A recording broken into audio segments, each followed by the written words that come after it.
Les nouveaux algorithmes de YouTube étant friands de commentaires et pouces en l'air comme disent les jeunes. N'hésitez pas à vous exprimer si vous voulez aider à un meilleur référencement de la chaîne. Bisous. Hey, restez bien jusqu'à la fin de la vidéo, on a une petite surprise pour vous. Je vais pas me dire qu'il y a un truc à gagner.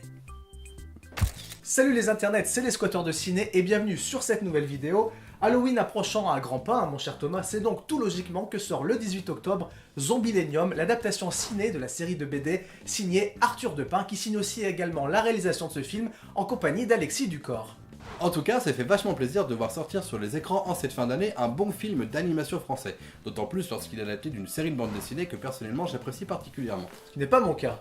C'est-à-dire C'est pas que je les ai pas appréciés, c'est juste que je les ai pas lus. Ah, d'accord. En tout cas, si le cinéma français est largement moins productif en matière de films d'animation que le cinéma japonais et a fortiori américain, il n'en demeure pas moins qu'il est tout à fait capable de nous sortir régulièrement de très belles pépites. Je veux penser à Ma vie de courgette, sorti l'année dernière. Alors, je plus sois totalement. Il me semblait bien. Et également, plus récemment, l'histoire du grand méchant renard et autres contes, qui lui aussi est adapté d'une BD, figurez-vous. Et si donc les films d'animation sont le plus souvent destinés aux enfants, ce Zombielenium ne déroge pas à la règle, et même si les adultes y trouveront bien évidemment leur compte, il est on ne peut plus recommandable à nos chères petites têtes blondes. Et ce n'est pas un hasard si Arthur Depin signe lui-même l'adaptation ciné de ses bandes dessinées, parce que figurez-vous qu'avant de s'intéresser au 9e art, il avait étudié l'animation aux Arts Déco. D'ailleurs, sa célèbre trilogie en bande dessinée de La Marche du Crabe est elle-même une adaptation d'un de ses courts-métrages. Ah bah ça je l'ai lu. Et pour cause, c'est toi qui me les as offerts mon cher Thomas. Alors c'est très bien, de l'humour con comme je l'aime, et donc si vous ne connaissez pas ces BD, je vous les recommande chaudement. Mais aujourd'hui on ne vous parle pas de crabes, mais bien de morts vivants du parc d'attractions Zombielenium.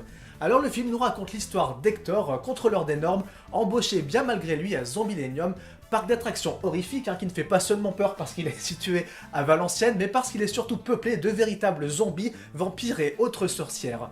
Transformé en démon mort-vivant, Hector va devoir lutter pour retrouver sa fille et sauver le parc de la faillite. L'origine de cette saga, on la retrouve en fait sur la couverture du numéro spécial Halloween de 2008 du journal de Spirou.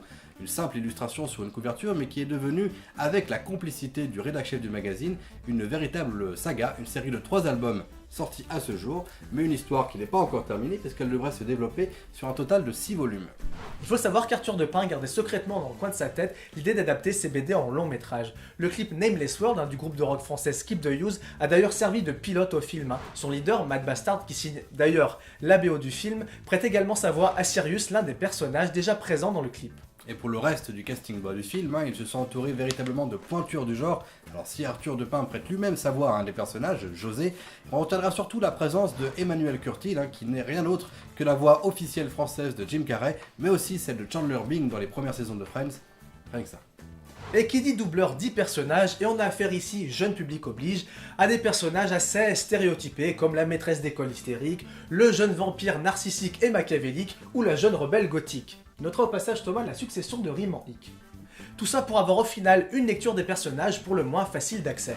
Et en ce qui concerne les traits de certains de ces personnages, ils sont parfois directement inspirés de l'entourage même de l'auteur, puisque Gretchen par exemple ressemble beaucoup à une de ses amies, et le personnage du directeur du parc, Francis, est lui une espèce de clone de son propre père.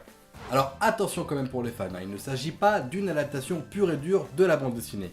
Bien sûr, le film reprend l'univers et les personnages. Ceci dit, il en supprime quelques-uns, notamment Adrien, le personnage principal, et il introduit d'autres personnages. En fait, le film reprend grosso modo les événements du tome 1 et introduit ça et là des scénettes du tome 2 et 3. Mais il ne s'inscrit pas du tout dans la continuité des BD, il s'agit véritablement d'une nouvelle histoire. Alors c'est vrai que c'est peut-être déstabilisant quand on connaît l'histoire des BD, mais moi je peux comprendre cette démarche déjà de une, parce que l'histoire n'est pas terminée dans les bandes dessinées, et de deux, vu que là on a affaire à un film, fallait bien qu'ils pondent une fin à leur histoire. Oui, je peux comprendre ce que tu dis, mais le problème c'est que remplacer le personnage d'Adrien par celui d'Hector, je trouve ça un peu curieux comme démarche, d'autant plus quand on sait qu'à un moment, ils avaient écrit un scénario dans lequel Sirius tenait le rôle principal, et c'était une véritable préquelle à la BD, et je crois qu'au final, c'est cette version-là que j'aurais préféré voir à l'écran. L'univers fait appel à beaucoup de références, que ce soit dans la bande dessinée ou dans le film, et chacun y trouvera son compte. Et comme dans tout bon film d'animation, enfants et adultes n'y verront bien évidemment pas le même degré de lecture. On retrouve ici des détournements de slogans connus, mais aussi pas mal de clins d'œil à la pop culture vampire et zombie, tels que Twilight, The Walking Dead ou même Thriller de Michael Jackson.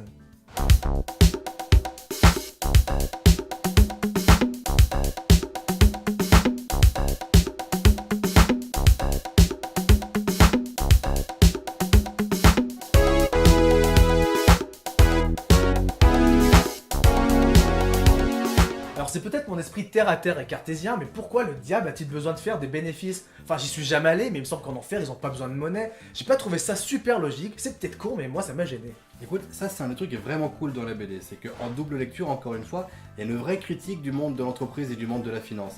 Et ça, malheureusement, c'est quelque chose qui disparaît un petit peu dans le film, sans doute lié au fait qu'il est tout simplement beaucoup trop court. Bah, ça fait quand même moins d'1h20, alors pour réussir à tout caser, il faut que ce soit hyper rapide. Et je trouve que c'est là que le bas blesse un petit peu, parce que tout va beaucoup trop rapidement. On passe d'une scène à une autre sans forcément avoir assimilé la précédente, qu'on est déjà à la suivante, et c'est comme ça tout au long de l'histoire. On a quasiment l'impression d'avoir des cuts scénaristiques où par manque de moyens, certaines scènes n'ont finalement jamais été réintégrées dans le script final. C'est vrai que le manque de moyens se fait un petit peu ressentir à l'écran, on n'est clairement pas face à une super production à la Disney. Malgré tout, c'est plutôt joli, la 3D fait le job, ça marche assez bien, même si certaines animations manquent parfois un petit peu de naturel. Et l'animation 3D en tant que telle est une véritable revendication artistique de la part d'Arthur Depin, qui participe comme ça à une démarche assez cohérente avec sa manière habituelle de travailler, puisque ses planches de BD sont réalisées en pure infographie, avec Adobe Illustrator pour être tout à fait précis, et du coup on a un résultat visuel assez proche de ce qu'il fait habituellement.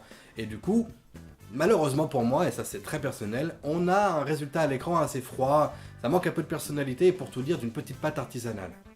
Globalement, je m'attendais peut-être à quelque chose de plus drôle et de moins enfantin. Je m'étais vraiment beaucoup marré sur la marche du crabe, et même si j'ai retrouvé ici quelques petits éléments rigolos, j'ai quand même eu du mal à retrouver cet état d'esprit tout au long de ce film. Bon, on va quand même pas bouder notre plaisir, hein. Arthur Depin nous livre ici une œuvre assez personnelle, et l'objet filmique est plutôt relativement bien foutu, malgré quelques petites lacunes inhérentes à un premier long. Pour tout dire, on n'a clairement pas affaire à une de ces sous-productions qui sortent à chaque période de vacances scolaires dans l'unique but de mettre des enfants dans des salles de cinéma. Non, ici on sent une démarche de l'auteur vraiment sincère et pour tout dire une certaine affection envers ses personnages. On espère secrètement que le film va bien fonctionner en salle, ce qui lui permettrait d'y donner une suite, peut-être un peu plus aboutie, et de mettre mieux en valeur cet univers que l'on sent ici quand même un petit peu sous-exploité. 3 Barbapapas sur 5, hein, c'est la note commune que nous attribuons à ce Zombielénium, un film familial hein, qui brasse plutôt large pour que chacun puisse s'y retrouver, mais qui manque d'un certain je ne sais quoi pour s'installer dans le haut du panier de l'animation française. C'est vrai qu'elles ont l'air sympas ces petites BD, faudrait quand même que je les lise. Hein. D'ailleurs, vous, est-ce que ça vous dirait de les lire? Parce que oui, vu qu'on est sympa chez les squatteurs de ciné, on a décidé de vous faire gagner les 3 volumes.